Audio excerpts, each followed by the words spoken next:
Salut à tous, c'est Hugo de la chaîne NSS. Aujourd'hui, on va recréer un effet qui est hyper populaire dans les clips, qui est relativement simple à créer dans le principe, mais vous allez voir, il y a quand même quelques subtilités techniques. Bien, la première chose que l'on va devoir faire, c'est détourer la tête de notre sujet. Et pour ça, on va pas faire un masque, on va pas faire ça manuellement, on va utiliser l'outil Rotobrush pour faire de la rotoscopie automatique. Donc pour ça, vous sélectionnez l'outil Rotobrush en haut de votre écran, vous faites un double clic sur votre plan, ce qui va vous ouvrir le panneau de calque, et en maintenant la souris enfoncée, on va venir sélectionner la tête de notre sujet. Alors comme vous le voyez, lors de la sélection, on peut avoir des petits artefacts comme ça.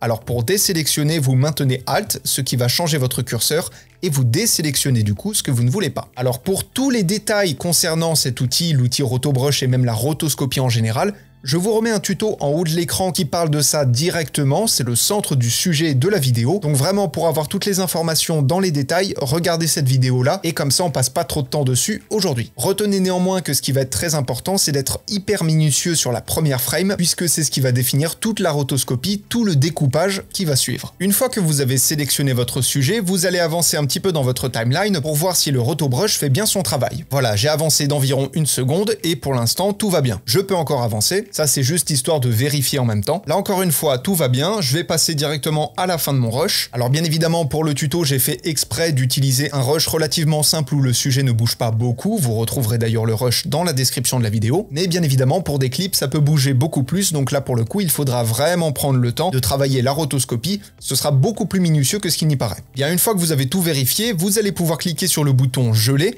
pour valider votre sélection, pour valider le découpage, et à partir de là, After Effects va prendre le temps d'isoler la tête du sujet, et une fois que ce sera fait, on pourra passer à la suite.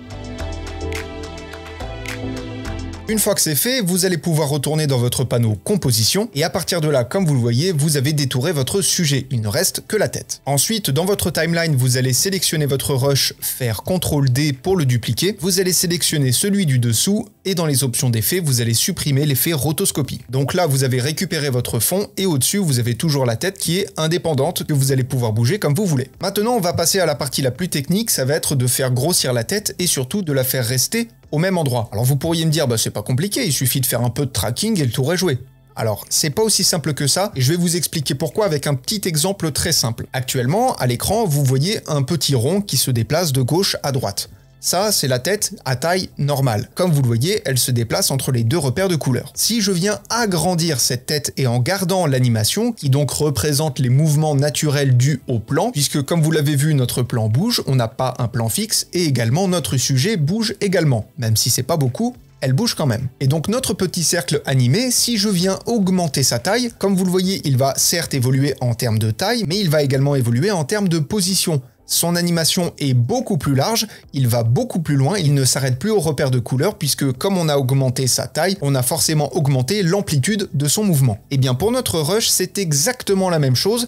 Comme on augmente la taille de la tête, on augmente par la même occasion ses mouvements. Et donc là, pour le coup, on va devoir aligner la tête manuellement. C'est d'ailleurs pour cette raison qu'en général, les clips ou les vidéos qui contiennent cet effet sont soit de la grosse production où les gens ont le temps, ou des outils supplémentaires, ou du savoir supplémentaire pour faire ça de la meilleure qualité possible, puisque mine de rien, dans la production audiovisuelle, faire ce genre d'effet, ça coûte du temps et donc de l'argent. Soit la deuxième option, c'est d'avoir cet effet-là, oui, mais sur un temps très très court, histoire de ne pas perdre trop de temps, entre guillemets, en post-production. Donc la première chose que l'on va faire, c'est qu'on va sélectionner notre tête, faire un clic droit dessus, sélectionner précomposition, qui est l'équivalent d'un briquet sur Premiere Pro. Vous allez sélectionner transférer tous les attributs dans une nouvelle composition, donc on va avoir vraiment cet effet de rangement dans une boîte, et vous allez renommer votre précomposition tête, et vous faites OK. À partir de là, vous allez sélectionner votre nouvelle précomposition, vous allez prendre l'outil de déplacement arrière qui est en haut de votre écran, ce qui va nous permettre de déplacer le point d'ancrage, et on va le placer juste en dessous du visage, au centre du cou,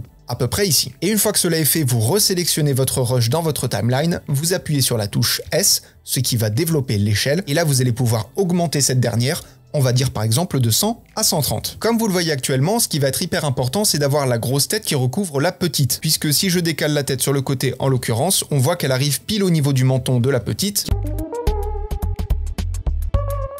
ce qui va créer une incrustation assez intéressante. Une fois que vous êtes ici, il vous reste que deux choses concrètement à faire. La première, c'est que vous allez pouvoir ajouter l'effet de warping Bézier sur votre grosse tête,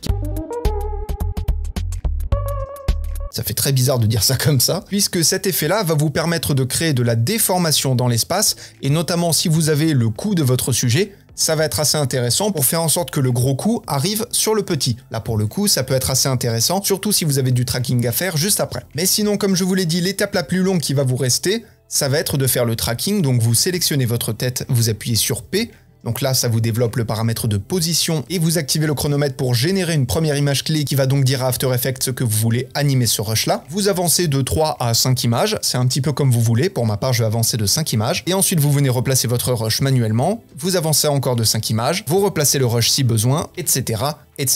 Et vous faites ça tout le long de votre rush. C'est un moment un petit peu long, pas forcément passionnant, mais c'est nécessaire. Pour ce qui est du tracking manuel, je vous mets un lien en haut de l'écran vers un tuto Premiere Pro qui reprend globalement le même concept pour vous expliquer comment faire ça dans les meilleures conditions possibles et surtout le plus rapidement possible. Et du coup, une fois que vous avez terminé votre effet, ça vous donne quelque chose comme ça. C'est un effet qui est hyper populaire, encore une fois, comme je vous l'ai dit, parce que c'est vraiment un visuel qui est assez intéressant, surtout quand on a quelque chose qui est hyper bien travaillé pour des clips, etc. Comme je vous l'ai dit, il y a plus de budget, il y a plus de matos, il y a plus de technique, donc forcément ça rendra mieux. Mais déjà pour un truc fait maison, je trouve qu'on a un résultat hyper intéressant. Bref, c'est tout pour ce tuto, ça a été beaucoup plus long que ce que j'avais prévu, mais pour le coup c'est un effet assez poussé, donc forcément il faut prendre le temps d'expliquer toutes les notions. Et encore, comme je vous l'ai dit, je vous ai renvoyé vers l'autre tuto, celui qui parle de la rotoscopie, puisque sinon on en aura eu pour beaucoup plus longtemps. Bref, c'est tout pour aujourd'hui, apprenez, utilisez et progressez dans vos montages. N'hésitez pas à me dire ce que vous pensez de cet effet en commentaire, ça m'intéresserait beaucoup. Et surtout, si vous avez des idées d'effets que vous souhaiteriez sur After Effects, n'hésitez pas à m'en faire part, je note toutes les idées comme d'habitude. Dans la description, comme je vous l'ai dit, vous retrouverez ce rush-là et vous retrouverez également les plateformes pour soutenir la chaîne. C'est les plateformes Artlist, Artgrid, Motion Array, etc. Ce sont des banques de stock pour retrouver tout ce dont vous avez besoin pour faire vos projets, que ce soit des vidéos, des templates, des musiques, des effets sonores, etc. Il y a tout ce qu'il vous faut et pour le coup, c'est quelque chose que j'utilise constamment maintenant. Allez y faire un petit tour, je vous fais de bisous. Et à plus.